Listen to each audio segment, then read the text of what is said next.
and actually, this last week I thought of a new thing, and that is that if I have a question for Elon Musk, like he doesn't Hmm. have many times to book a meeting with me, right? Hmm. But I can send him a video question, and he can answer me via video, and then I can clip it so that it seems like we're talking live.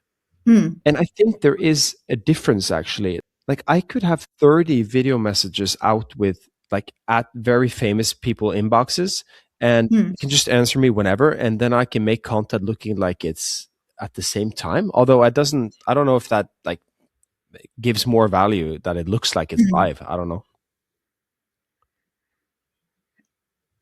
I I don't know. I haven't thought so much about it, but I feel like, like things we are dealing with, they're a bit more complex. They always have something starting point and they have like, something afterthought. So if you ask me if I could just like really formulate like some very concrete questions, I would have problems with that because I feel like it's always narratives and not questions that I wonder about. Because like if you just like I always like to exemplify things. And I just like feel, okay, what do I wonder about right now? And this will always be, I mean, I would have problems in like, taking it down to a single sentence that I could just like do it in the video because maybe it's something about me, but I feel like, there's always like what things I'm wondering about. They are always in a context that I need to explain. And I always like, okay, I know this, but I'm wondering about this. So it just, for me, it'll be hard to make that one question. Oh, because you feel you need to explain so much about the things around it, or Yeah, because I don't really, I feel like it's rarely I have very concrete, maybe like, yeah, it's, just give me an example of if you had to ask me one question. yeah, I sent Martin Schutt a video yesterday. Yeah. So it's very concrete. And I asked him there, I said, hey, Martin, you're a really famous Norwegian startup guy. You've got a studio of some sorts. Um, one thing I wondered about when I've listened to you in podcasts is that you say that you have like central people and services within Askeladden, like the tech people, the marketing, the whatever. Um, what's the rig on how the daughter companies use these? Like, do they pay per month? Like, how does that all work? Tell me. That's what I Mm. asked him. Okay, it's a very very practical question. Yeah, Okay, maybe, yeah, yeah. yeah. Of course, No. like this doesn't. Of course, the benefit of the conversation is, of course, you saying something, me building further on that, and then I saying something, you building further. But for Mhm. like easy, limited things, I think it could be a thing. But I think it's like if you, I don't know if we should like, because this is a very concrete question. Like, that I guess everybody who knows Askiladen and have been in touch with them, they wonder about the same thing.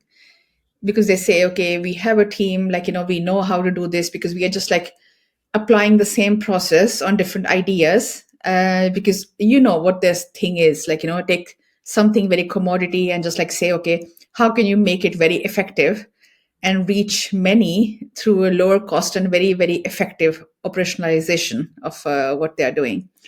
And to be able to do that, just to keep the cost low, they don't really take risk and build new teams all the time. They just have the same rig that they are using. A new idea comes in and they know what to do, like know what steps to go through. So it's a very practical thing that I almost like feel that they should have on their website, like Yeah, just to yeah. explain, because okay, we are looking for new ideas, founders who have thought of the new ideas, and we'll just help you with the money and also the everything, like the process, how we will go through this, because this is what they do, as I know. So in that case, I think it's, yeah, maybe they should take your video, his your video question and his reply and put it on their website. I will make a TikTok for them that they can have on the homepage. The first thing you see is me on the Askeladden Yeah. page. That's the natural thing to do here. Yeah.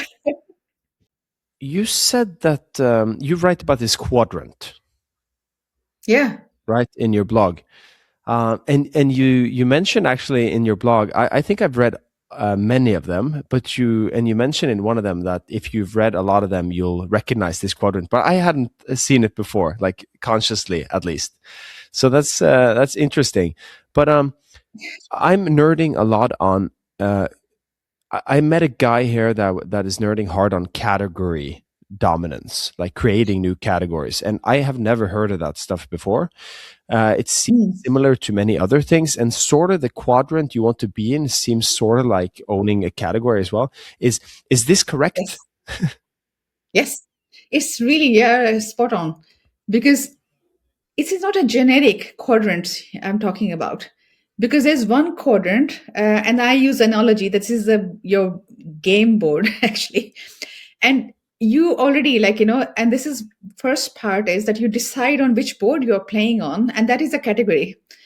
Because if you just like exemplify again, and this was actually one of the problems I had in turn, that we discussed a lot that, okay, how should turn be perceived by customers? So we wanted to be perceived as a marketplace because we never saw the goods what were flowing through the platform. We were just like connecting using technology mainly and connecting suppliers with the users and just facilitating everything using technology in between. So we wanted to be in the category marketplace or a software actually. But our customers, they were actually placing us because the way they were shopping, they just thought that, okay, this is like any other building DIY shop, actually, because you go there, you find something on the offer and you buy it and you take it home. So this is actually also the whole thing that I am going into more and more in detail, like, through my newsletter, is that it's because you can have a big advantage by placing yourself consciously in a category where there are not so many other players, actually.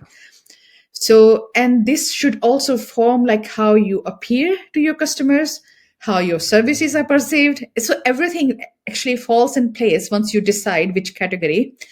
And don't place yourself in a category where there's already a lot of other players are, and there's a lot of fight, because if customers see you like any other like same player, it always ends up as fight on the prices or your brand. The people who are more known, they will win, and so on.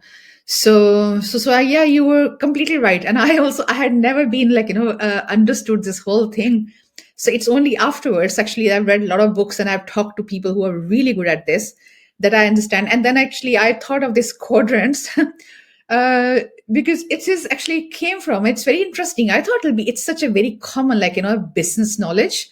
Maybe this is what they teach at the, when you go to Bay, or like, because I have never been to a business school myself. So Sort this of was actually for me. reverse engineered the curriculum. Exactly. So it's like, I like to, I'm a physicist. I love to, like, take a lot of data and create the models and see, okay, how they fit, like, what is the pattern they're representing.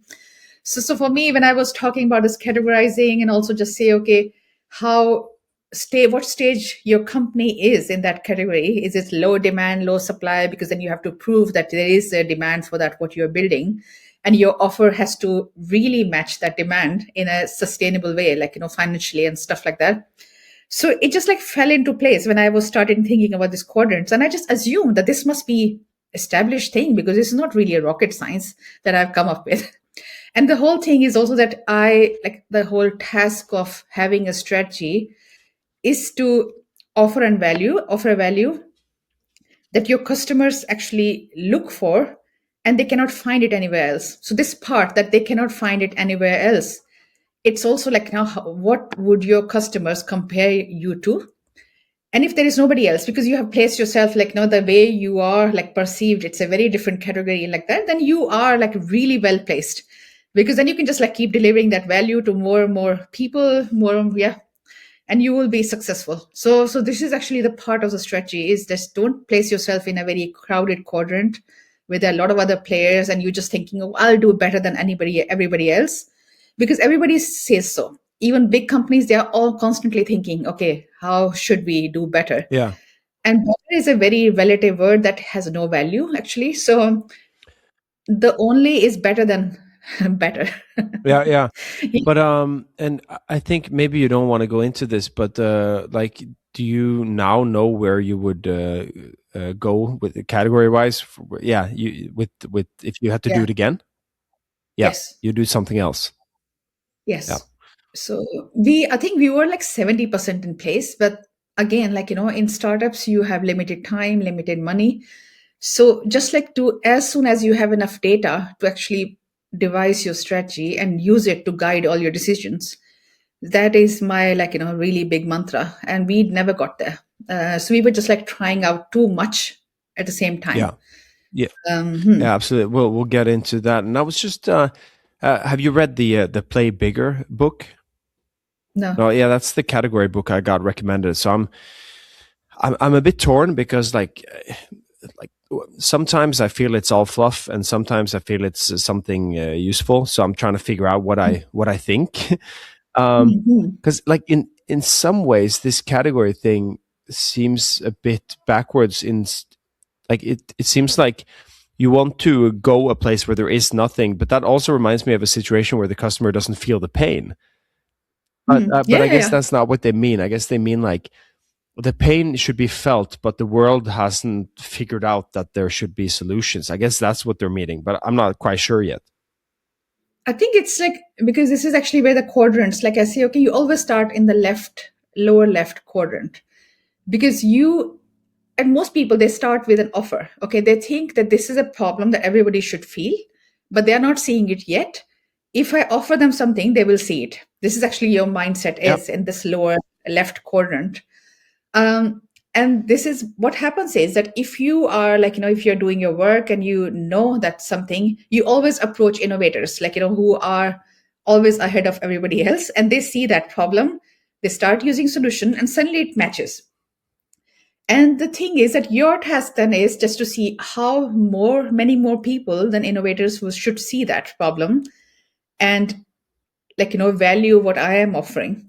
And then you start moving towards the right in that quadrants, where you are actually that you are the only one who's offering something where more and more people are seeing that same need. And but the problem is that if you are in that quadrant, that is, I call that the winning winning position, you don't stay there for very long. If you have hit something that will have a very big demand, it's bound to be that there will be new Yeah. competitors, and then they come, and then you move up in the quadrant where there are many people or many companies who are offering the same, and they are, like, they are addressing the same large demand. And then you are, like, that the many, and if you don't really, like, have a very conscious strategy, you will stay there, and then we'll be just constantly, like, competing for market shares and this and that and pricing. So, and most of the mature companies, they stay there unless technology change, trends change, and then they end up, like, again to their left, where there's a lot of supply, but demand is reducing because people don't see that anymore. They Yeah. have moved on to something else. Yeah. So Mm. actually, you have this movement from starting from the lower left quadrant and moving to right and up, and then so the task is, and I think all companies are really constantly, you cannot really just, like, relax. Even large companies, they have their own challenges and they have to work on constantly, because to stay in the same position or actually move to a better position in this whole game. Yeah, and actually the flow there is pretty interesting. It's a central part of the figure, but it's not like visualized that easily, right? I mean, by Mhm. by by definition, the right down quadrant is a place you are in a limited time, because when there is a big pain, vendors will flock to the area, right? And but right as the pain is being discovered in the world, you have a possibility and you can try to own it. And that's what also the book is about. Like, create the Yeah. new category, take it and maintain it. Like I think the last Yes. chapter is like how to own the category over time. So Yeah. yeah, it's an interesting, like there is something here, but in the book they're talking about something weird. It's like, okay, define this stuff, find a new word for it, launch a lightning strike in 6 months where you try to own the whole thing and then like dominate it. It feels Hmm. sort of like witchcraft. It's very, Yeah, I don't know. yeah. I know. It's like, it's, I think it's very hard to generalize. And, like, you asked me that question of visualize in your head, like, what will it be? So, so for me, it's always like, to exemplify it, like, see, okay, who has been successful in doing that? And I don't know if it's still relevant, but Apple was like that. Like, Apple, you saw they were in the category of, like, manufacturing these kind of gadgets, but you would never place them because people who became like fan of Apple products, they will buy them no matter what, even if there's more functionality in, like, say with some other. So actually, they are one example of that. If you just like see mobile phones board like these quadrants, you see that there's a big there, and they have never cared. They don't have like the dominating market shares, but they have a very winning position that people who buy Apple phone or iPhones, they stay with that. They don't change ever. And how they have maintained that position, it's through their communication, design. It's a lot of elements that go into that. Some other examples also could be, yeah, it's just like very, very regular B2C world, some Nike shoes, for example. But I know they are very much used up examples. Yeah, but the Apple is pretty interesting because I have a personal experience there, and that is I broke out of the ecosystem at one point in my life, and I haven't gone back. And do you know when that was? It was when only other phones around like 2015 had big screens. Yeah, So I broke out and I've never come back. And, and that's sort of touching upon what you've also written about. Like, well, not written about, but like the pain was like big enough for me to break out of the ecosystem. And yeah. now it's yeah, because most people get stuck in there because of switching cost and everything, right? Yeah. So it's like, so it's not just one silver bullet that you, and this is why it makes it very complex. What is your winning position and how do you maintain that? What will be the elements in your marketing, in your communication, in your brand design? It's a lot of different things that have to play and work together.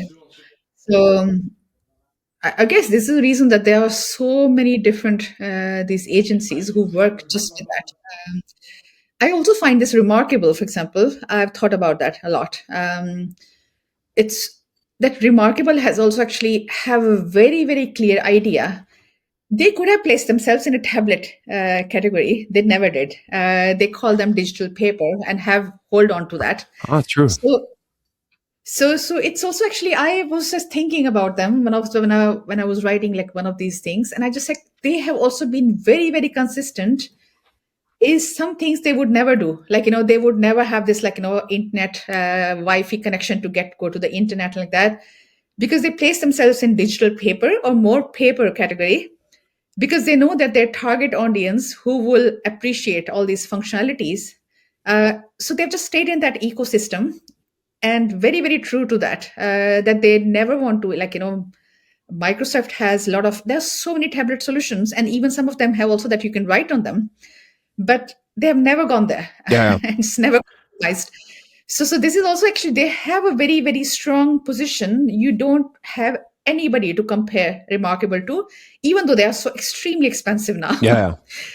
Still, yeah, it's just you stay there, that because they have patents, on this whole, they have very low lag when you're writing on remarkable, compared to the other tablets that have this writing facilities, and you just do that for writing. And they have also placed themselves also in very, very clear brand wise also, that who are the people who should use, what is their pain point. It's a creative people who don't want distraction. Their whole marketing films, it was just like, I feel like they are really good examples of saying like how they have gone all in Yeah, yeah. to maintain And position. and almost like that just got me thinking right now, like marketing and brand wise, they resonate sort of similarly to 1X, the robot thing, actually, when I think of their Mhm. vibe of like cozy creative people being at home, 1X with robots, and like 1X or with a remarkable in your hand. Like the video could almost be from the same sort of brand thing. Yeah. Yeah, that's interesting. But let's you are sort of nerding, like this is fun for you because I'm on the outside of your blog journey and like reading many Mhm. of them. And I feel like you're nerding hard on some of the core things you've learned through your former startup. And So I just want to touch upon like the most obvious lesson that you're sort of now nerding around, and I'm guessing it's something about this clarity strategy thing that you're touching upon. But yeah, It's something even before that, actually, because it's not one single learning. It's just like so many things. Like I say, we did so many right things right, so many things right, but a little bit late, and some wrong. So it's, but actually, if you ask me like what was the main learning that I am infusing into my this new profession, it is that I feel like, most businesses, they should count on becoming financially sustainable and not really count on getting investor money. I think we will be better off if we all thought of this from the very beginning. And I did actually in turn case. First 1.5 years, I was just using my spare money. I was working as a consultant and using that money to pour into whatever, like it was, and moving really fast, and selling first before I built anything on that, and then growing and getting large contracts. And then we started building the product. So I did a lot of things right. But as soon as the money entered, and I don't want to blame that, because we think like, I feel like every startup has this mindset is that, oh, I have an idea, I have a first prototype, now I should get an investor.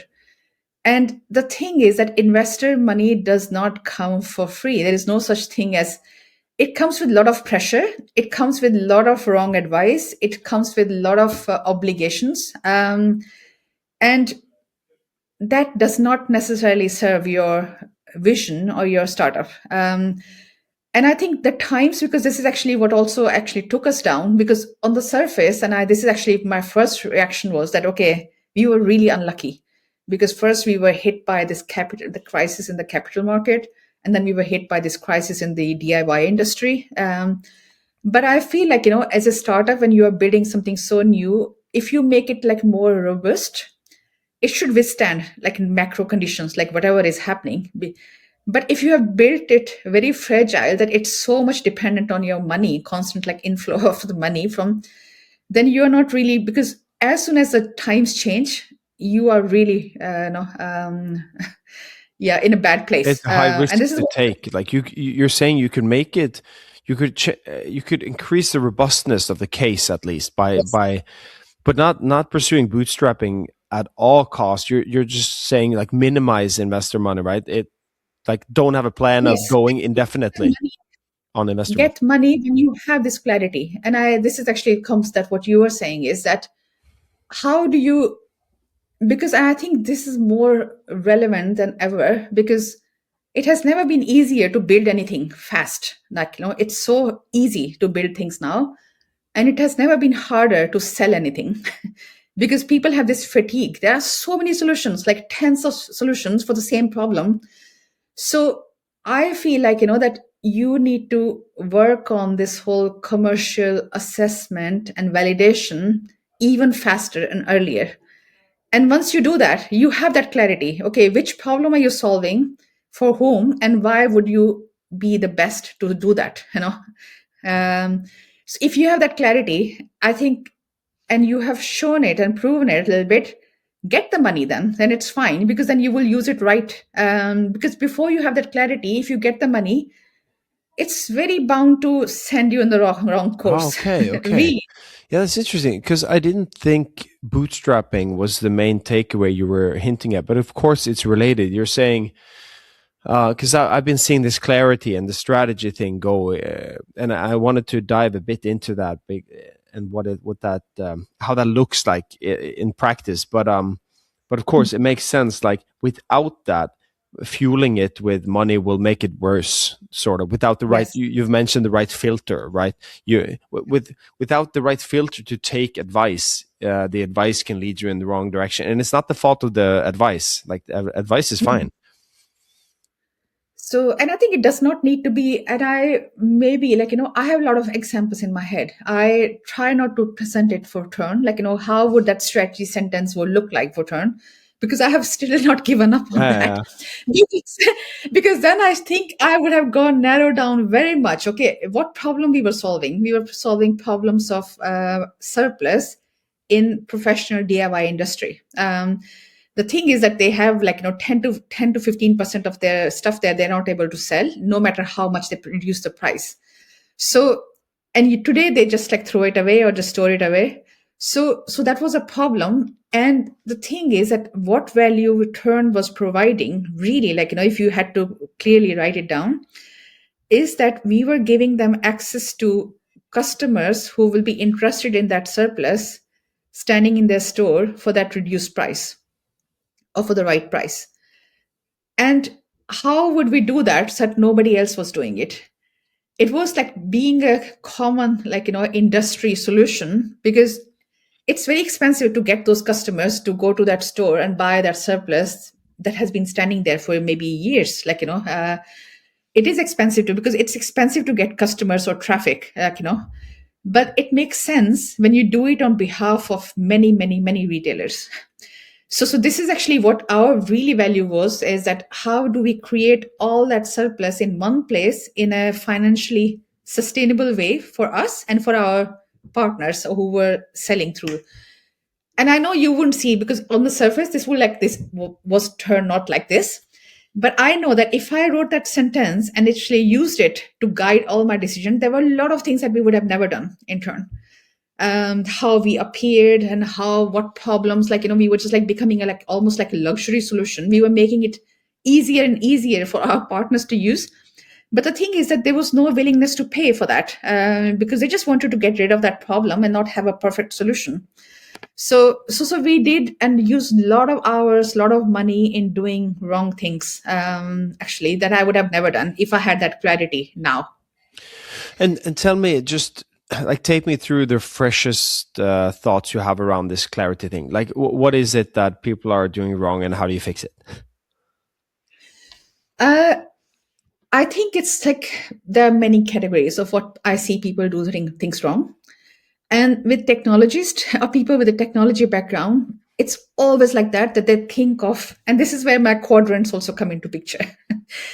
Because they always think of offer first, they are thinking of solution first, and then they start going to look for, okay, which problem will it solve? And is there a demand for that? And that could be right, but how do you actually, because they use too much time on just like polishing their solution before they start, because it's doesn't they are not really comfortable when talking to people or drilling down into these things and just say, okay, how will I sell first, or really validate that there is a demand for this kind of things. This is a very, very, very common problem that I see everywhere. If you go to the websites of different solutions, you will see immediately on the hero, they're talking about themselves. Always go down, they keep talking about themselves. And I feel this is the part of that first problem, is that don't talk about just talk about value that you're offering in a language that your customers will immediately relate to. And read, go further down and read. So this is actually, I see over and over again, is that people just like, they think that they need to have a prototype, they need to have a product before they start talking to customers. And for me, it's like, just go to the minimum set where you feel like, okay, this will be your matching, your demand with a supply. Yeah. Then what is a minimum component that you can test without doing it? People can actually, this is actually the third point comes in. If people, you can talk to people and say, okay, is this your problem that is bothering you? Is it important for you? This is the solution that I'm thinking of. What do you think about this? And if they, how they like react to that, go further and just say, okay, I am thinking of creating that solution that will be ready in 2 months. Will you be interested in buying this? And then, yeah, there are a lot of techniques, how you can actually validate this thing much, much earlier than what most people do, because they love solution, because this is, they are mostly people are they are very solution oriented. Like, so this is a very Norwegian word, I don't know what is the English word. Yeah, Lösningsoriented. yeah, yeah, Yeah. yeah, yeah. But like, Okay, you said a couple of things there. You said one thing is that people are running around with solutions looking for problems. That's of course that Mm, can work if you hit it magically, but it's better to be problem focused. And number two, people speak about themselves and the offering instead of the problem. That's another thing. But I guess like the core thing I've been sitting with after reading your stuff is that like somehow founders like they explore a lot of things by nature because they don't know, but then you're saying like at some point you need to find out which hypotheses are valid and like double down on it and like the clarity. And then if you have that, and you've said like if you have that one sentence explaining what you've learned and what you're now going to focus on, then that will help you know what to mm, prioritize going forwards. um, mm, so I guess you're saying that many people just like, of course, we've all heard like you run around, you try to do too many things, you're solving mm, parts of problems here and there, right? mm. Yes. And I'm not saying that you can have clarity on day one, because clarity should come from some data that you have collected. Like, you've tried this, you have tried this, but you need to have that mindset. Like, okay, when have I collected enough data with good quality that I can make a choice now? And just like that choice is about like, okay, what is the minimum that I can deliver of a value to a problem that I have validated, and somebody is willing to pay me to solve that. This is the thing. And I guess, are you saying that people aren't working as structured as they should with their hypotheses? Yes. Yes. Is that what do you help them do? Do you only talk to them, or do you help them like structure these things? Or I think it's because I have narrowed down currently on post MVP companies. And what does that mean? My definition of post MVP is that, okay, you have a product and you have some paying customers. Because this is also actually the time when they raise money, even if from friends and family. Because then they think, oh, now we have to really like double down on something. They don't know what that something is. Because they think, okay, what we have done now, we would just like multiply it. But the point is that they don't have that clarity, because what happens is what they're missing is this in this sentence is they are delivering a value because somebody has paid them already. They have some paying customers to get that value. But what they have not really pinpointed is that what exactly that we do that delivers 90% of that okay, that's value. interesting. Yeah, yeah, and that's the Anjali spot Yes, because because then actually this part also that you need to realize is that, okay, we do five things, but understand that which two of these five things that our customers appreciate most. And this is where we can actually create our position by doubling down on this and, like, be the only one who does that, and not continue to do everything. Like, and actually people, by what I see is that they just don't stick to those five things. Those five things become seven, yeah, yeah, nine. yeah. Go to random customers, and then they just start building their products and more features without really understanding is that, okay, which part of our product really solve that problem. And this is where we will position ourselves and double down on with all our resources, so that we create most progress. And who are the customers who are similar to, who really appreciate this value, that how do we find this ideal customer profile, and just say, okay, where will we find them, and Okay, put all our efforts. yeah, so it's okay to play your way and explore your way until the situation where you get some traction with something. Then you're saying you should look at what's happening. Don't just like Yes. fuel 5 million kroners on it and run in some direction. Yes. Just try to Yes. understand what's happening here, and it's a nice place for you to come in and as Mm, an external as well, because you have some data to work with. Like you can talk to some of these customers and get the mm. you can verify or Yeah. falsify the hypotheses with the traction you have. Yes, Okay. exactly. Because you have, like, this data now, that you can actually work on, actually dig deep into your customer insights, and also like your positioning, who are other competitors that you can, like, your customers compare you to, and how do you actually find your sweet spot. And this is again, like, actually, this is a hypothesis, is because you figure that out, and then you should So the third part I do is that, okay, if you form that hypothesis, uh, how can you actually experiment much, much more to make actually prove it that this is actually, this should work, Yeah. and not just like, waste too much time and your runway on just like acting on your just some ideas Yeah. that are not connected to that clarity. You don't have clarity because you just something worked and you just like now trying out everything, continue to try out Yeah. everything with the new money you have. Well, that actually explained it pretty well for me because I've like been reading your, but I've been missing, and that's related to something else you said. I mean, you say write and speak in a way that so people can picture it. Like I haven't pictured the phases actually where this comes in and when it happens. So Yeah. that sort of clicked it in place for me. It's good to hear. Yeah. Because communication is hard, and I would never claim that I'm an expert. Like, not at all. It's just like I have received a lot of beating and a lot of upturns in the during life, and it's just like I analyze things a lot, and I've like, yeah, for me it has come down to that I need to. My task is just to create the same picture like I have in my head in my listeners, and it's not easy at all. So you have to continuously work on that because this is what we want with communication, don't we? Like, that they should understand us as we want them to Yeah. understand. Absolutely. So yeah. No, but cool. Okay. We have like 16, 17 minutes left. Is there anything you want to, like any parts of this you want to go into, like, or any new things top of mind for you these days that you're excited about, or? I I'm still like, a startup, so I'm trying out. I thought that I had passed like, MVP, but I feel like, okay, um, I see that that's what I have MVP on. There is some challenges, so I'm actually still like exploring different paths. What I'm really conscious about is that what I have to offer is it works, but now the challenge is that, okay, where do I find that demand? Who is also actually needs it immediately? What I have to offer.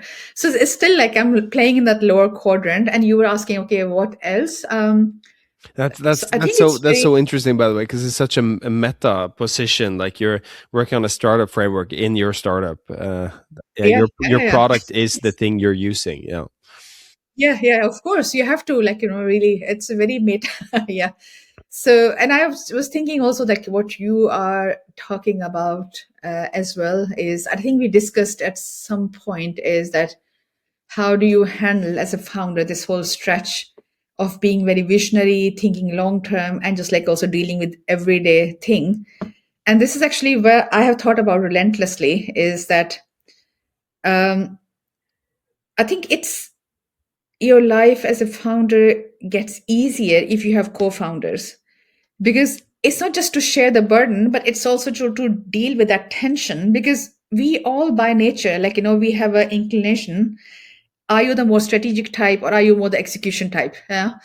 And I think if you start with something that has this tension and you find your co-founders who actually help you out, because nobody can deal with that tension in the long term, it's really hard.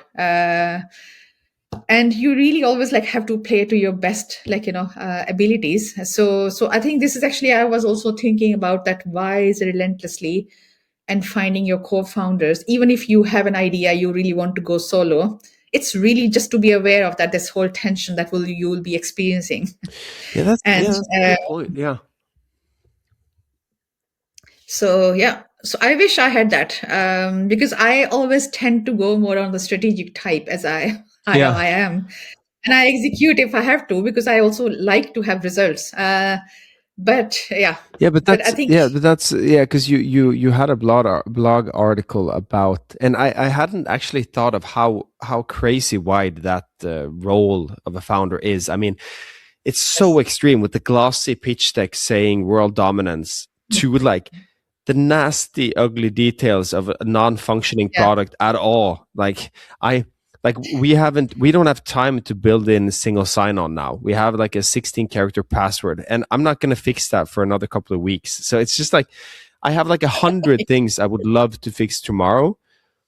yeah, So that stretch is crazy, and it's a good point that I'm talking to this guy that works a lot about with like team, how you put together a team, like the different Yeah. personalities, right? And Mhm.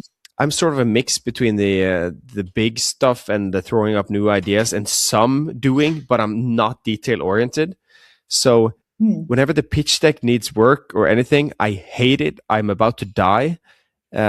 So for me, the stretch is especially hard in all the detail oriented stuff of the execution and the high level stuff. Like it's both like the Yes. high and it's just details. I hate it. And Yes. fortunately, my co-founder is my complete opposite. But that's also a challenge because we naturally think the opposite of things. Like our natural Yeah. way of dealing with things is like totally different, and we disagree. So, Mm. but I, of course, if you're able to Mm. to collaborate with those different personalities, like that makes a super team, and maybe you need it. But I am very excited these days. Like, are there going to be more solo companies or not? Like, I'm thinking a lot about that, but I'm thinking that the startup journey is so hard that it's going to be a lot of teams around there. I think it's what I feel like. This is actually what really makes me excited about AI is that if you are that strategic visionary type, and still with a lot of experience, and for me, experience means judgment, that you are able to judge things like when they're in front of you. Then execution part, you can really outsource it to AI, like for all different tasks. Like there are like so many applications. Like if you have a very clear about your presentation, and I always like write the narrative, like because that I want to have control on, because like what I trying to like say, or like what should be highlighted, and then you just put it into Gamma, for example, and let it create the presentation, and just like do the adjustment based on your judgment. So actually, this is a reason also that I feel that it's going to be an explosion of also solo entrepreneurs also, because you get so much help in execution now that was not possible before, Yeah, and you will waste so much energy and time doing all these nitty gritty things. Yeah. yeah, absolutely. Um, and I've just thought that it's like a lot of the time it's like what kills a thing that's moving forward. It's the person stopping pushing it. Like Hmm. if I stop today, if you stop today, like it all stops. So Yeah. like guarding your motivation, and how do you guard your motivation? You can, like, if I was sitting in my kitchen, or like let's say I woke up every day and went down into my basement, I shut the blinds around me and just worked on my idea alone, like I would die Hmm. pretty quickly. I think like I would stop doing it Yeah. because you need these like other things. But I'm thinking, yeah, maybe in like 1 year there's a building in Oslo or Bergen or digitally where 20 solo founders sit and they get the social interactions Yeah. from being there together and sparring on the things and the motivation, but the rest is done in other ways. Yeah, Yeah. until of course a phase like it's only at such and such. And I talked a bit about Christian from Homey about this. Like the decisions are bottlenecked by you still. So and there's only so many decisions that can be bottlenecked by one human still. So there's a max limit there. And I think it's I completely agree with you, but I think this part, like, and I say, I think we have a tendency to go back into this. Like I said, like people who with background in technology, we are always thinking solution, and we are a little bit apprehensive about talking to customers. And as long as you're talking about B2B SaaS, you can get very far. But as soon as you start talking about like hardware based B2C, Yeah, of course. it's like I think this is actually where you would differentiate yourself, because customers have this fatigue.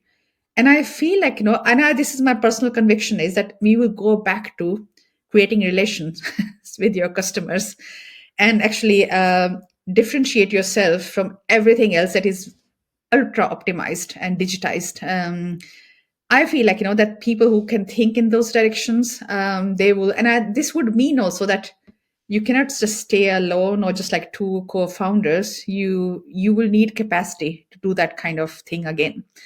um yeah, so I think it's just like I think we'll go back also on some things like they used to be, because this is what you would differentiate you. Yeah, yeah, yeah. Like, I totally yeah, agree. And like, just this sentence of like software eating the world, art or taste eating software. So now, yeah, like, now seeing like right now, you saw the Norwegian startup Sanna launch, right? yeah, And their page, it's just such a nice drawing on it. Have you seen it? This, yeah. No, I haven't seen it. the yeah, Yeah, check out the Sanna page. Do it. You can, mhm. and Yep, it's just a beautiful, like very human colors. It's like a coloring drawing, and mm, that's just sort of with all these AI generated landing pages. I'm allergic to seeing these purple, glossy, like standard nice boxes. I want some faults and wrongness on it. I want some yes, human stuff. I want to see texture. yes. Yes, I completely agree with you, and I think this is the reason that makes me a bit optimistic. Is that I think we will. I think the art will matter more, music will matter more, Yeah, and yeah, and doing things differently, like graphically, visually, all these things will matter more, because it's just too much of the same stuff everywhere. And you can only to certain extent, like optimize everything. Of course optimization is needed, like to make things more efficient, but then again, like we are humans, we just will always go back to this thing that is very deep and subjective. yeah, Like how, yeah, how do you perceive things, what do you notice, and yeah, what makes you things. yeah. And I talked to Christian about this, that like now so many people can bring their stuff up to 80%. And I guess Yeah, it was he said like you can half-ass vibe code up to 80% or something, but whole-assing the last 20% is now like yeah, everything, because everyone gets up there and it's so noisy right there. So it's those yes, last 20% that makes all the difference. Like yeah, Sanna, like they now launched something. I still remember the webpage. I think it's beautiful. And he said on the podcast that he poached his design guy from somewhere. And like, I guess designers now are worried that like the base level is now easy to do with Figma Make and stuff. But yeah, like the last art is just like so much more valuable now. Maybe it's a yes, huge shift towards them. Like, yes, yeah. No, it's very interesting. So I think it has always been like that. Some things come in and you get all overwhelmed and overpowered and say, okay, this is it. But there's always, like, we always have a tendency to go back to something, like very deep and basic in us. yeah, it's the counter waves, What, right? There's a wave one way and there's yes. a counter reaction. Mm, mm. Okay. Anything else we should touch upon? No, I think, yeah, I really enjoyed talking to you. Yeah. Very interesting themes and questions.